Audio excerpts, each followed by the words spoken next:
हे असांजे दुबईअ जो हिंदू टेम्पल आहे। असां हाणे उन में अंदर एंटर था थियूं ऐं असां ॾिसंदासीं त असांजे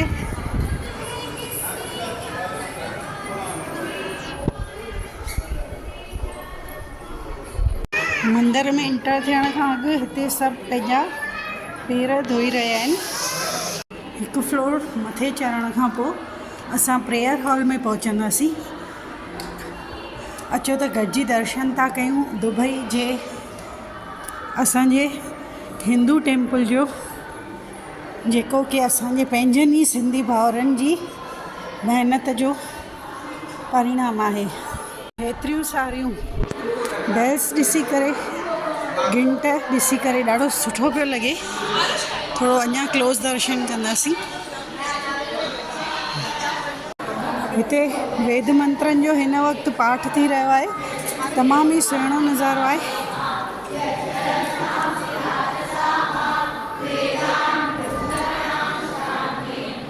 मथे कमल जे गुल जो सुंदरता ॾिसण जहिड़ी आहे।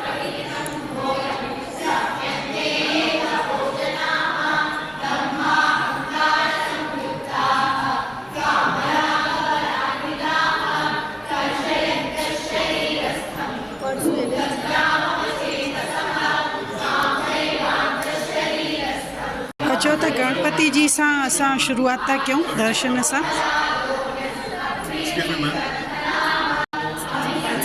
भगवान अय्यपन जे फोटो सां असां शुरूआत था कयूं ऐं गुरुवायूरपन जो हाणे दर्शन था कयूं।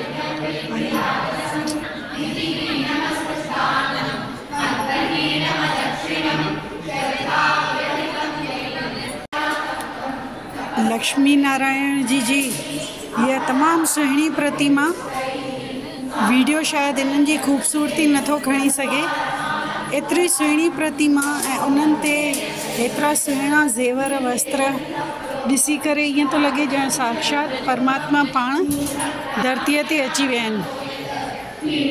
हे असांजा श्री रामचंद्र जी भॻवान जी दरबार आहे। लक्ष्मण, श्री राम ऐं माता सीता जी प्रतिमा।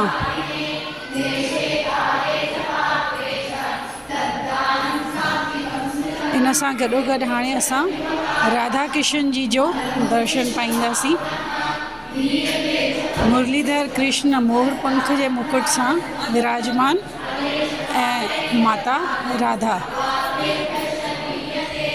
हाणे असां सभिनी जा इष्ट देव प्यारा सुहिणा साईं झूलेलाल जी। तमामु सुहिणी सुंदर प्रतिमा। थोरो मां क्लोज़ में खणंदमि। चहिरे जी सुंदरता ईअं पियो लॻे ॼण प्रभु पाण असांखे साक्षात निहारे करे आशीर्वाद ॾेई रहिया आहिनि। सुहिणी सुंदर प्रतिमा भोलेनाथ जी।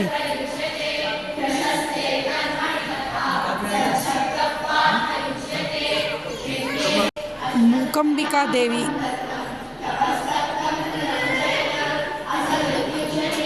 हुन सां गॾु लॉर्ड वेंकटेश्वर।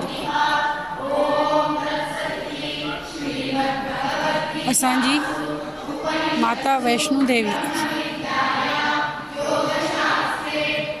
हर हिकु मूर्ति ईअं थो लॻे पियो ॼण तमामु महिनत सां पंहिंजी हिन सां चित्रकारियुनि, मूर्तिकारनि पंहिंजा तरह सां हर तरह जो प्रयास करे हर मूर्तिअ में प्राण भरण जी कोशिशि कई आहे। असां एंटर था थियूं सिंधी गुरुद्वारा में।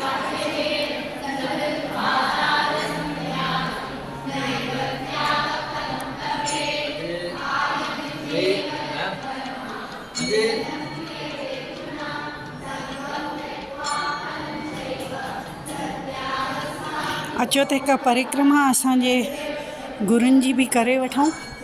इहो मौक़ो जाम नसीबनि सां मिलंदो आहे।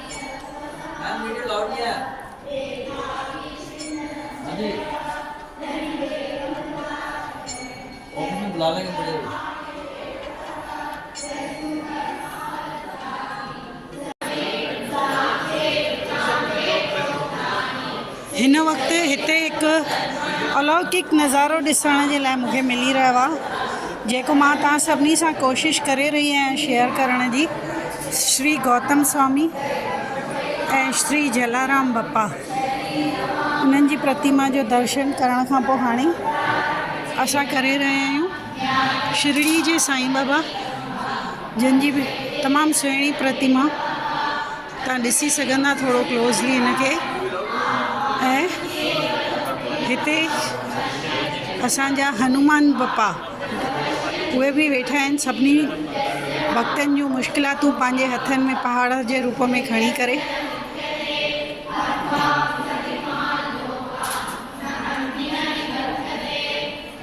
हेतिरा माण्हुनि जी उपस्थिति तव्हांखे ॾेखारे सम्झी सघो था त हिन जॻह जी हिकु अलॻि ई मान्यता ऐं महत्व आहे। असां हितां गणपति बप्पा जन जी प्रतिमा सां शुरूआत कईसीं ऐं सॼी मां तव्हांखे पंहिंजे तरह सां ॾेखारण जी कोशिशि कई आहे। हिन वक़्तु हेतिरा माण्हू हिते वेही करे भक्ति भाव सां हिन जॻह में अञा बि प्राण फूके रहिया आहिनि। हर कंहिं भक्त जी श्रद्धा ऐं